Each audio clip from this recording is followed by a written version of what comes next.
Hey everybody, it's Josh at Walnut Ridge.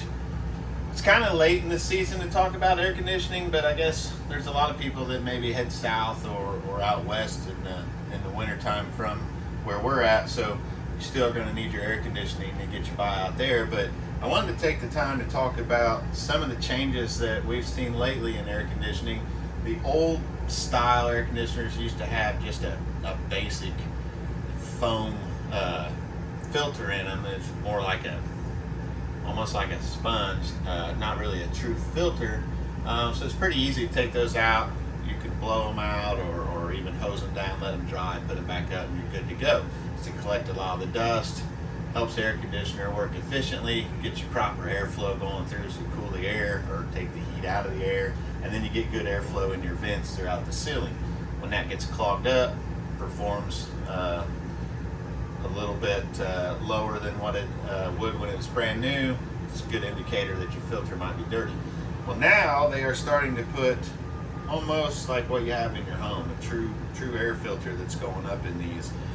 This particular Coleman model has one in it, and that's great. They have a higher MERV rating, so it's going to collect those fine particles out of the air, give you better air quality in your unit.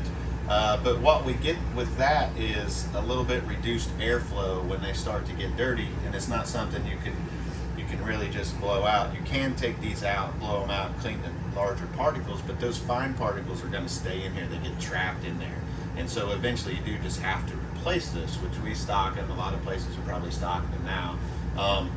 So maybe if you're having some issues over a weekend trip, you can take it off, kind of vacuum it out. That's going to get you through the weekend, but you're going to have to think about replacing that air filter like you would in your home now, instead of just taking that and cleaning it. But another thing I want to talk about is with them changing this design in the air filter, which is going to change a little bit of the airflow, which I'm sure they've compensated with the fan blades and all that to get the more airflow that you need blowing across those fins, but also it's blowing it through these ducts. And you can see that the vents that they have in the ceilings now look a little different than the old ones. They kind of have this more of a curved spiral effect. It's supposed to help push the air out against the ceiling a little bit more evenly, so then that cool air will drop down and you get a more even cooling of the unit. So a lot of times when you stick your hand over here, you're not going to feel it quite as much right here as you would if you just feel like more up towards the ceiling, because it's blowing out.